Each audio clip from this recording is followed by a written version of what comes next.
नमस्कार दोस्तों, आपकी अपनी चैनल साइंटिफिक एस्ट्रो वास्तु में आपका हार्दिक स्वागत है।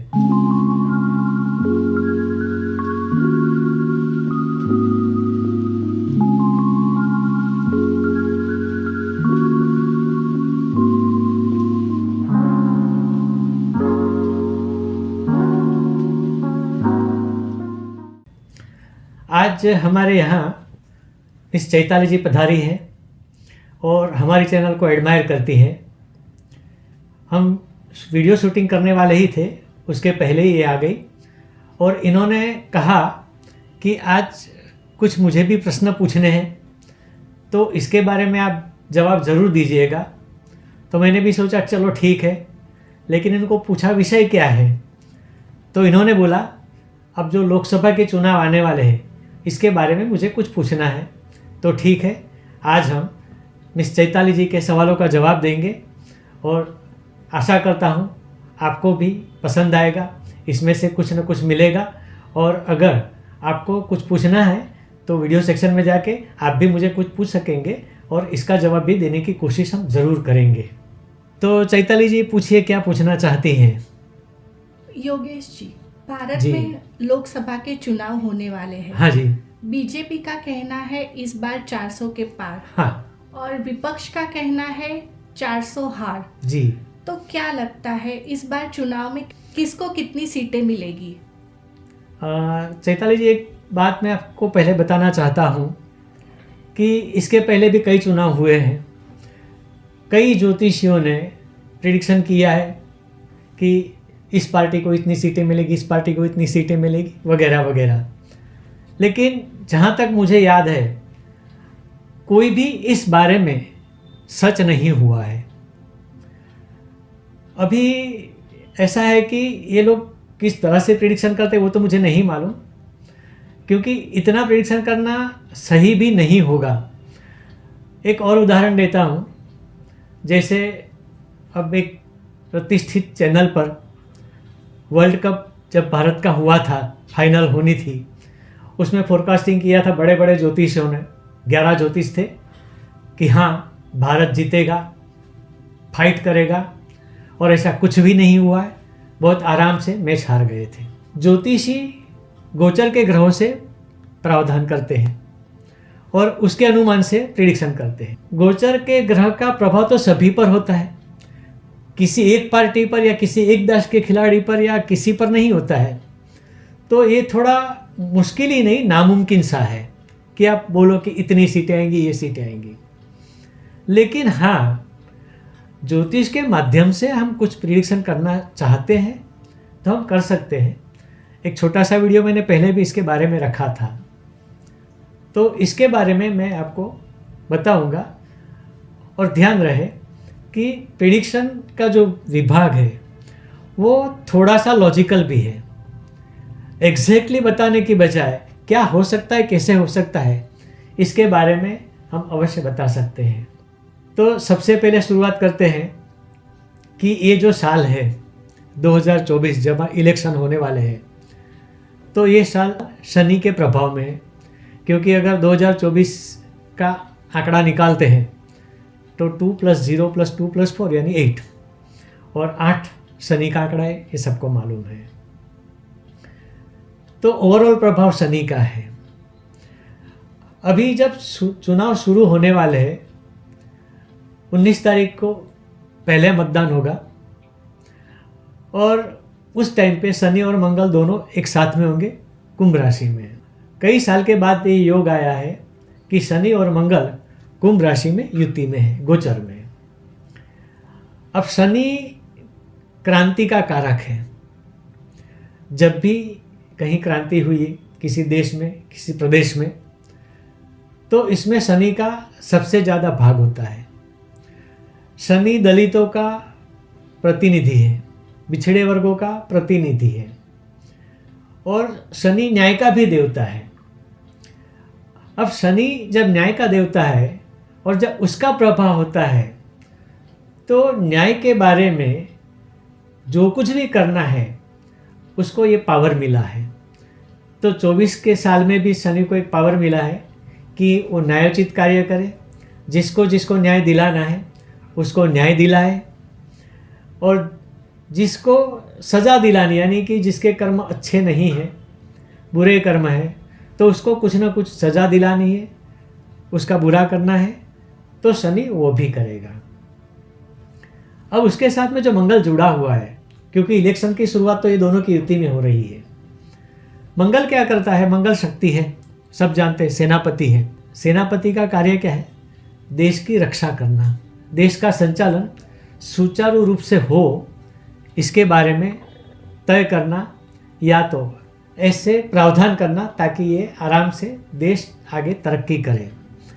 तो कायदे कानून का पालन करना, रक्षा करना और देश की तरक्की, ये भी कहीं ना कहीं मंगल का कर्तव्य बनता है। अब मंगल और शनि दोनों इकट्ठा हुए तो दोनों का मिला के एक सोच सकते हैं कि क्या होगा। एक तो आगे देश का भला होना जरूरी है, ये तो तय है कि जो भी होगा अच्छा होगा, अच्छे के लिए होगा।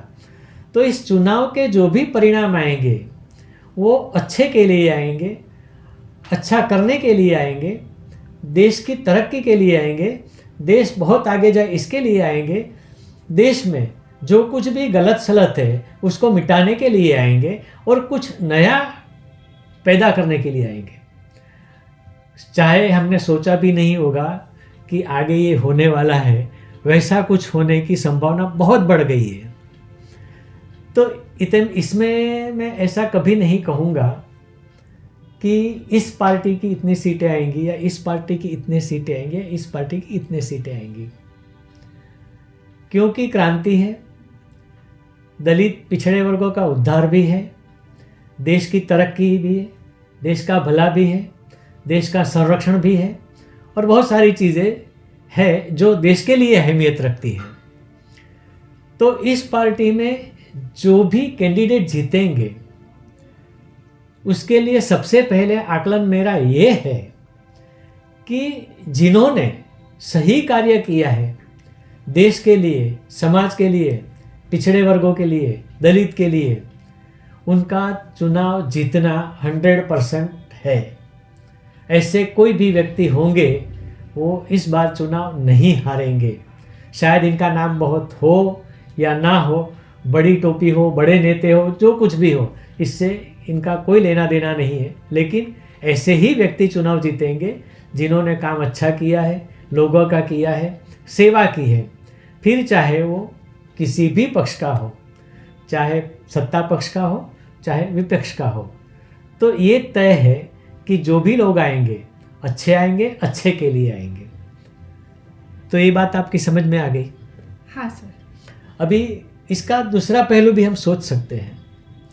तो दूसरा पहलू क्या है कि आगे हमें बहुत कुछ करना है, देश को सुधारना है, देश को तरक्की पे ले जाना है, और जैसे मोदी ने कहा है कि थर्ड इकोनॉमी बनानी है। अब मोदी का नाम लिया तो ऐसा नहीं है कि मैं मोदी के पक्ष में ही बोलूँगा, क्योंकि चाहे कोई भी हो, लेकिन एक क्राइटेरिया रखा है हमारे पीएम ने कि भाई ये करना है, वो करना है। और देखिए अभी तक किसी ने ऐसा नहीं सोचा है कि हमारा देश यहाँ तक जाए, वहाँ तक जाए, ये करे, हम सबसे आगे हो, सारे जगत में हिंदुस्तान का एक नाम हो, दबदबा हो। तो ये आगे होने का तो है ही। इसके लिए सिर्फ सत्ता पक्ष जरूरी नहीं है। पॉलिटिक्स में हमेशा कहा गया है कि सत्ता पक्ष जितना मजबूत हो अच्छा है, लेकिन उसके सामने एक मजबूत विपक्ष का होना भी जरूरी है। क्या होता है, अगर सत्ता पक्ष एकदम से आ गया और विपक्ष में कोई रहा ही नहीं तो मनमानी होगी, जो चाहे वो कर सकेंगे, कोई कान पकड़ने वाला नहीं होगा। अच्छा करो ठीक है, लेकिन गलत भी हो सकता है। व्यक्ति जब काम करता है तो गलतियां नहीं होती, ऐसा थोड़ी है, होती या नहीं होती है? होती है। हाँ, तो मानो कि सब मानो कि सब पावर किसी एक पक्ष पर आ गया तो हो सकता है कि उससे भी गलतियां हो। अगर गलतियां होती है तो सुधारने वाला, बताने वाला भी तो चाहिए। तो कुल मिला के हम ये कह सकते हैं कि इस बार जैसे मैंने कहा तो विपक्ष के लोग तो आएंगे ही, पर विपक्ष के लोग भी ऐसे आएंगे जिन्होंने सही काम किया है, सही करना चाहते हैं और लोगों की सेवा सही में की है।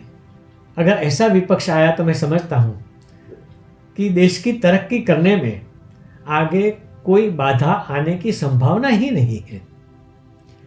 तो मेन कार्य है देश की तरक्की का, क्योंकि शनि मंगल दोनों है। और दूसरा, जो भी गलत हुआ है उसको मिटाना है, जो सही करना है उसके लिए भी ये ज़रूरी है। तो हो सकता है कि ऐसे कई व्यक्ति जो बड़े बड़े नेता हो या जिनका बड़ा बड़ा नाम हो, चाहे सत्ता पक्ष का हो चाहे विपक्ष का हो, लेकिन उसने अगर काम सही नहीं किया है, उसने खाली अपना नाम ही आगे किया है, तो वह नेता या वह बड़ा नाम वाला व्यक्ति भी इस बार हार जाएगा, इतना ध्यान रखना। तो कुल मिला के जो रिजल्ट आएगा वो अच्छा आएगा। मैं ऐसा नहीं कहता हूँ कि 400 पार आएंगे या 400 हार आएंगे, जो भी होगा लेकिन अच्छा ही होगा। तो योगेश जी, आपका कहना है कि शनि इस बार न्याय करेंगे। जी, जिन लोगों ने प्रजा के लिए अच्छा काम किया है वो इस बार जीत के आएंगे, और जिन्होंने सिर्फ स्वयं के लिए काम किया है वो हार जाएंगे। या ऐसा कहो कि स्वार्थ वृत्ति से चुनाव में आए हैं या अपना भला करने के लिए आए, वो भी हार जाएंगे। अच्छा, तो योगेश जी, हम बार बार टीवी में ऐसा देखते हैं, मोदी जी हमेशा कहते रहते हैं इस बार 400 के पार, इस बार 400 के पार। तो ज्योतिष के अनुमान से या ज्योतिष के संबंध में हम इसके बारे में क्या कह सकते हैं? लॉजिक और ज्योतिष दोनों को मिला के इसका उत्तर हो सकता है। मोदी जी का 400 पार कहने के लिए ये है कि अगर पूर्ण बहुमति उनको मिले तो आगे जो जो इनको सही करना है, कुछ अच्छे के लिए कुछ कायदे करना है, कुछ बनाना है, कुछ चेंजेस करने हैं, तो उसके लिए बहुमत चाहिए। तो उनके लॉजिकली वो सही है कि अगर उनके पास पूर्ण बहुमत होता है तो आगे जो भी चेंजेस करने हैं, अच्छा करना है, उसके लिए उनको पूरी छूट मिलती है, यानी वो पावर मिलता है। उस पावर के हिसाब से वो कर सकते हैं। लेकिन जैसे मैंने थोड़ी देर पहले भी बताया था कि अगर सत्ता पक्ष के पास पूरा पावर आ जाता है तो हो सकता है कि ये अच्छा ना हो, क्योंकि एक कहावत भी आपने सुनी होगी, अतिरेक सर्वत्र वर्जित। अगर सारी की सारी पावर उनके पास आ गई तो हो सकता है कि कहीं भूल हो तो उनको पता भी ना चले, क्योंकि ज़्यादा काम करने में हो सकता है कि कहीं ध्यान न गया हो, कहीं चूक हो गई हो, तो सामने भी एक ऐसी व्यक्ति चाहिए जो इसकी चूक बताए, इसके कान पकड़े। तो सत्ता पक्ष के साथ साथ विपक्ष का होना ज़रूरी, यह बात हमने पहले ही कर दी है। अब सवाल ये है कि अगर चेंज करना है तो बहुमत चाहिए। मान लो इनका बहुमत नहीं भी आता है, हम यहाँ से शुरू कर सकते हैं कि नहीं आता है बहुमत, थोड़े कम पड़ते हैं। तो जैसे मैंने कहा कि आगे अच्छा होने वाला है, शनि और मंगल दोनों साथ में है, दोनों के दोनों राजकीय बड़े ग्रह एक साथ में है। और एक बात और भी बताना चाहता हूँ कि सूर्य मेष राशि में आ गया है और चुनाव इसी में होने वाला है, ज़्यादातर तारीख इसी में पड़ती है। और उसके बाद में सूर्य आएगा वृषभ राशि में, शुक्र में।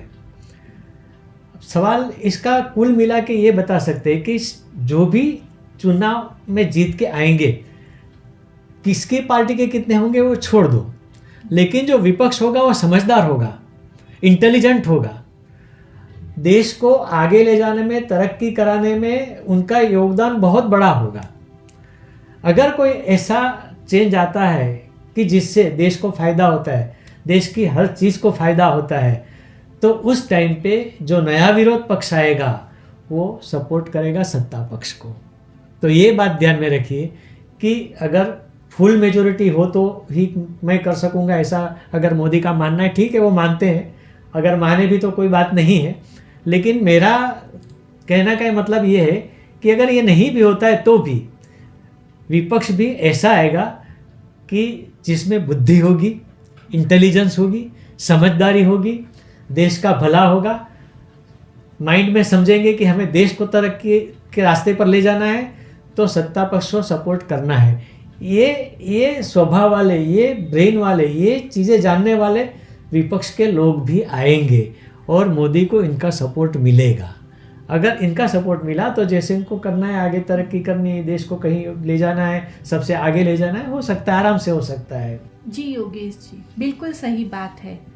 तो आपका कहना ये है कि इस बार शनि और मंगल जो साथ में है जी। गोचर में, उनकी युति है, और सूर्य के गोचर में जो ये चुनाव हो रहे हैं, बरोबर, तो उसका परिणाम पूरी समग्र जनता के हित में आएगा, और जो जनता के लिए अच्छा है वैसा ही परिणाम इस चुनाव का आएगा। बिल्कुल सही, बिल्कुल सही समझिए आप। जी। तो कुल मिला के ये कह सकते हैं लास्ट में किसकी कितनी सीटें आएंगी वह नहीं बता सकते, कोई भी नहीं बता सकता। और आगे वीडियो आएंगे भी इसके बारे में, लोग बताएंगे भी, कई ज्योतिष बताएंगे। और आगे देखिए क्या होता है, कौन सही है कौन गलत है, वो भी दिख जाएगा 4 जून के बाद में। पर मेरा जो निष्कर्ष था वो यही था कि कुल मिला के ये कह सकते हैं कि जो ग्रहों का प्रभाव है, उस प्रभाव में जो परिस्थितियां पैदा हुई है, उस परिस्थितियों का रिजल्ट चुनाव में देखने को मिलेगा। और जैसे मैंने कहा है कि वैसे ही होगा, ये आएगा वो आएगा या इसकी सीटें कितनी आएगी वो नहीं होगा, लेकिन जो भी होगा वो अल्टीमेटली देश की तरक्की, देश का विकास, देश के भले के लिए होगा। कौन होगा, कैसा होगा, वो मुझे नहीं पता, लेकिन जो भी आएंगे सही आएंगे। और यही ज़रूरी है कि गलत निकल जाए, सही आए, और धीमे धीमे करके परिस्थिति अच्छी होती जाए और सारे के सारे लोग सुख शांति समाधान से जी सके, क्योंकि ज्योतिष भी तो यही चाहता है। जी। तो आप आई, आपने सवाल किए, बहुत अच्छा हुआ। मौका मिला तो कभी और भी आइएगा। क्या होता है जब सवाल करते हैं आप तो हमें जवाब देना पड़ता है, कभी सोचा भी नहीं होता कि ये जवाब आएगा नहीं आएगा, तो कभी कोई अच्छी बात भी उसमें से निकल सकती है। तो आगे भी हम ये सिलसिला चालू रखेंगे। धन्यवाद आपका आने के लिए। जी, आपका भी धन्यवाद हमारे सवालों का जवाब देने के लिए।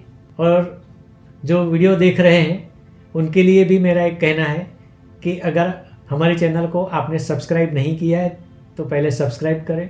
आशा करता हूँ यह वीडियो आपको पसंद आएगा। लाइक करें, शेयर करें। अगर कुछ पूछना है वीडियो के बारे में तो कमेंट सेक्शन में जाके आप पूछ सकते। इसका उत्तर देने की कोशिश हम ज़रूर करेंगे। नमस्कार।